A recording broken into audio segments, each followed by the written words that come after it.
पापा, मैंने सभी बकरियों को पानी पिला दिया है। मैंने चराने के लिए ले जा रहा हूँ। अरे बेटा रुक, तू इन बकरियों को लेकर मत जा, इनको मैं चरा लाऊंगा। तू बस अपनी पढ़ाई पर ध्यान दे। लेकिन पापा, अभी तो आपने खाना भी नहीं खाया है। कोई बात नहीं बेटा, अभी मुझे भूख नहीं है, दोपहर में आकर खा लूंगा। हाँ पापा, दीदी बिल्कुल ठीक बोल रही हैं। आप अभी खाना खा लो और दोपहर के बाद ना आप ले जाना बकरियों को। चल ठीक है, तो बेटा तू ही ले जा इन बकरियों को, मैं कोई और काम कर लूंगा। अरे दीदी, तुम ना मेरा किताबों वाला थैला ला कर दे दो मुझे। ठीक है भाई, अभी ला कर देती हूँ।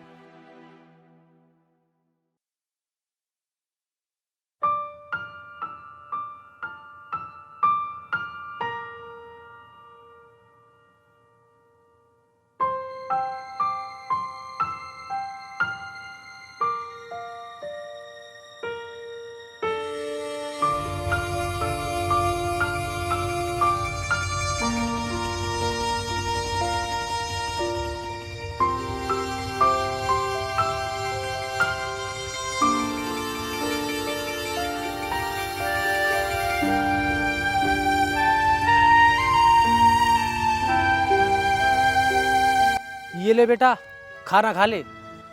अरे पापा, आप खाना क्यों ले आए? मैं घर जाकर ही खा लेता। बेटा सुबह तो बिना खाना खाए हुआ आ गया था, इसीलिए लेकर आ गया मैं खाना।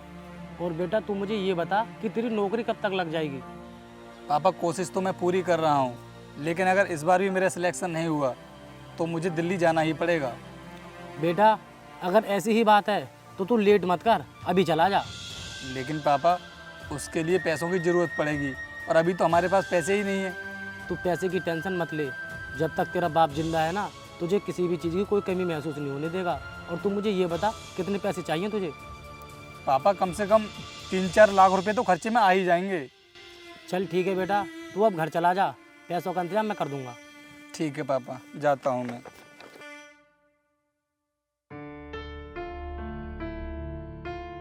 पापा खाना भी घर जाकर ही खा लूँगा मैं। ठीक है बेटा।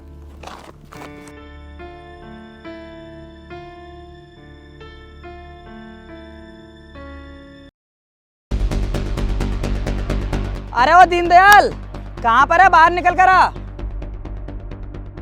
अरे जमींदार साहब आप आइए, बैठिए।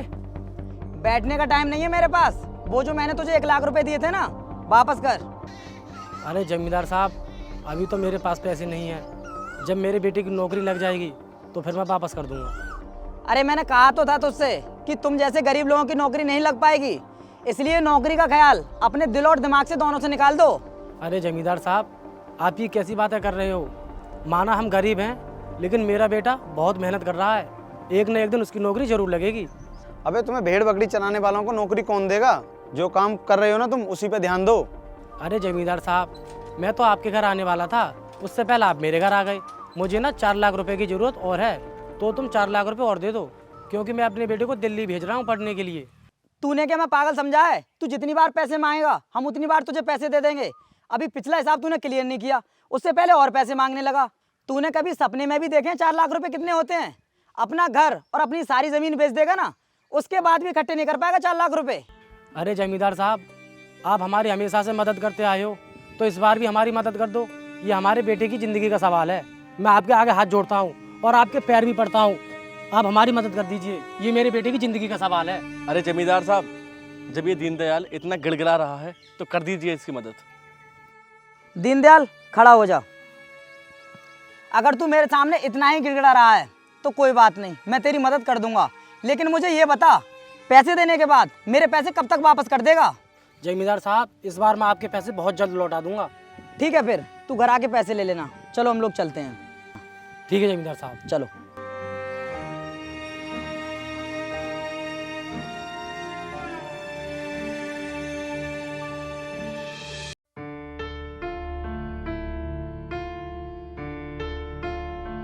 भाई, मैंने सुना है तुम दिल्ली जा रहे हो, पापा ने बताया मुझे।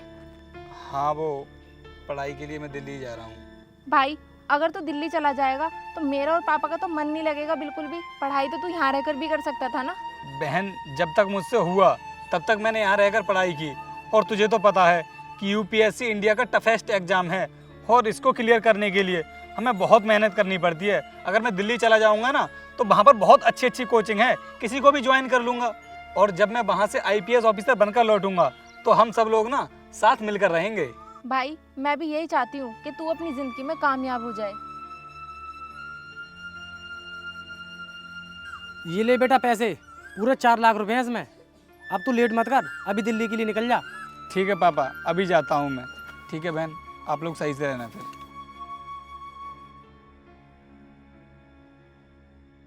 मेरे कपड़ों वाला बैग कहाँ पर है? बैग अंदर रखा हुआ है बेटा, तू रुक, मैं भी लेकर आता हूँ।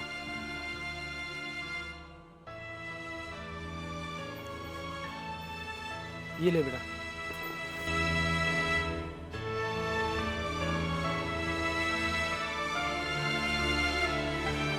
ठीक है बेटा, मन लगाकर पढ़ाई करना। ठीक है पापा।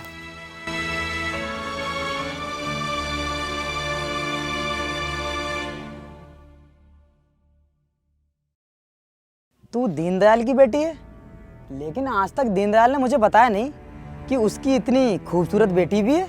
देखो मेरे पापा अभी घर पर नहीं है, अगर आपको पापा से बात करनी है या उनसे मिलना है ना तो आप शाम को आ जाना, अभी यहाँ से जाओ आप। तू पागल हो गई है क्या? हमारे पैसे हैं तेरे बाप पर, तो पैसे नहीं देगी ना तब तक हम यहाँ से वापस नहीं जाने वाले। यहाँ तो पैसे दे दे हमारे, या फिर हमारे साथ चल। ये क्या बकवास कर रहे हो तुम?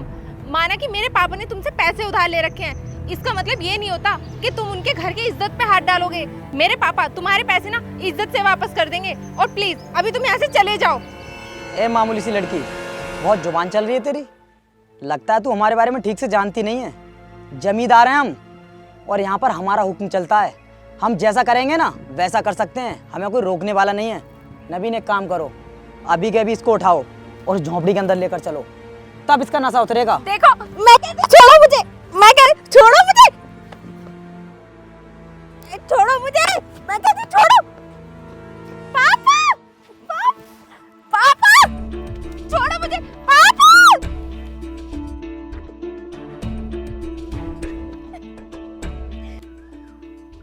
याद रखना, अगर फिर से हमसे जुबान लड़ाने की कोशिश की ना तो इससे भी बुरा हाल करेंगे तेरा। चल नवीन।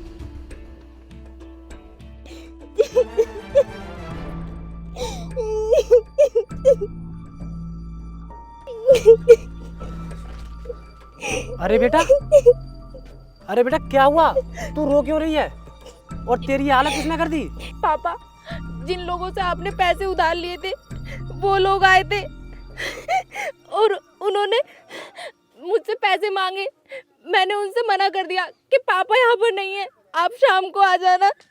तो उन्होंने मेरे साथ उस जमींदार की इतनी हिम्मत, उसने हमारे घर की इज्जत पर हाथ डाला। अरे मैं उसका कर्जदार हूँ, उसका मतलब ये नहीं कि वो हमारे घर की इज्जत से खेलेगा। बेटी तू चिंता मत कर और मेरे साथ चल, हम उसके खिलाफ पुलिस कंप्लेंट करेंगे, फिर देखते हैं उसे। क्या बात थी, पहले बात बताओ मुझे। देखिए दरोगा जी, हमारे गांव का जो जमींदार है ना, उसने मेरी लड़की के साथ बदतमीजी की है, हमें उसकी कंप्लेंट लिखानी है। अच्छा, उसकी इतनी हिम्मत हो गई जो लड़की के साथ बदतमीजी करेगा? कौन है वो जमींदार? ठाकुर भूपेंद्र सिंह। क्या, ठाकुर भूपेंद्र सिंह? ठीक है, तुम जाओ, मैं उन्हें देख लूंगा। अरे लेकिन साहब, आप हमारी FIR तो लिख लीजिए। समझ लो तुम्हारी FIR लिख गई, तुम जाओ यहाँ से। पापा मैं समझ गई, ये हम गरीब लोगों की सुनवाई नहीं करेंगे और ये हमारी FIR नहीं लिखेंगे। चलो आप यहाँ से। हाँ बेटा, सही कह रही है तू। चल हम लोग चलते हैं यहाँ से। हेलो ठाकुर साहब, एक बुड्ढा आया था आपके खिलाफ कंप्लेंट लिखवाने के लिए, छेड़छाड़ कर दी उसकी लड़की के साथ। वैसे माल तो बढ़िया था, आप ही मज़े लेते रहोगे या फिर हमें भी मज़े दिलाओगे? ठीक है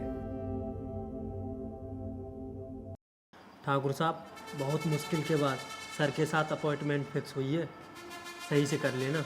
उसकी टेंशन मत लो, सब मैनेज हो जाएगा। जब SP के मुंह पर 1 करोड़ रुपए फेंक के मारूंगा तो उसका भी मुंह बंद हो जाएगा। लेकिन ये मत भूलना, इस डील में हिस्सा मेरा भी रहेगा। दरोगा जी टेंशन मत लो, तुम्हें 10% मिल जाएगा।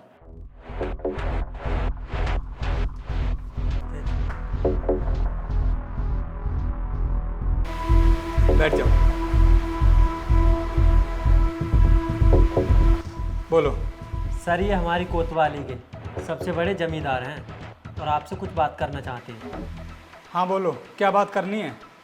सर ज़्यादातर इलीगल काम करता हूँ मैं, और उसका पैसा थाने भी पहुँचाता हूँ। तो दरोगा साहब ने बताया था आपके बारे में कि आप कुछ ज़्यादा ही सकते हैं, तो बता दीजिए आपका क्या चार्ज रहेगा। और सर, आपको ज़्यादा सोचने की भी ज़रूरत नहीं है, आपका पैसा आपको टाइम पर मिलता रहेगा। तुम्हें अपने बारे में बताने की ज़रूरत नहीं है, मैं तुम्हारे बारे में सब कुछ जानता हूँ। ठाकुर भूपेंद्र सिंह नाम है तुम्हारा। तुम्हारे नाम पर 10 मर्डर केस और 7 रेप के केस चल रहे हैं। क्या सर, आपको मेरे बारे में सब कुछ पहले से ही पता है?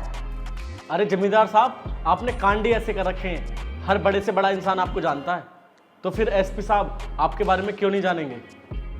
अच्छा किया आप लोगों ने जो खुद अपने पैरों से चलकर मेरे ऑफिस तक आ गए, वरना मैं खुद तुम्हें अपनी गाड़ी से घसीटते हुए यहाँ तक लेकर आता। एसपी साहब, ये कौन सा तरीका है आपका मुझसे बात करने का? अगर आपको 1 करोड़ रुपए कम लग रहे हैं तो मैं और भी बढ़ा दूंगा। आप मुंह तो खोलिए, मैं आपको मुंह मांगा पैसा दूंगा। लगता है तू मेरे बारे में जानता नहीं है, मैं किसका बेटा हूँ। किसके बेटे हो आप? आपसे मेरी पहले कभी मुलाकात ही नहीं हुई है, मेरी पहली मुलाकात है आपके साथ। दीनदयाल को तो बहुत अच्छे से जानते होगे तुम। मैं उन्हीं का बेटा हूँ जिनकी बेटी के साथ में तुमने बहुत दरिंदगी की थी। वो मेरी बहन थी और उसी के लिए मैं तुमको अपनी गाड़ी से घसीट कर लेकर आता। वो तो अच्छा हुआ कि तुम लोग खुद चलकर मेरे ऑफिस तक आ गए। और हाँ इंस्पेक्टर, इसकी सज़ा तुम्हें भी मिलेगी, क्योंकि तुमने इस दरिंदे का साथ दिया है। तुमने मेरी बहन और मेरे बाबूजी की रिपोर्ट नहीं लिखी थी।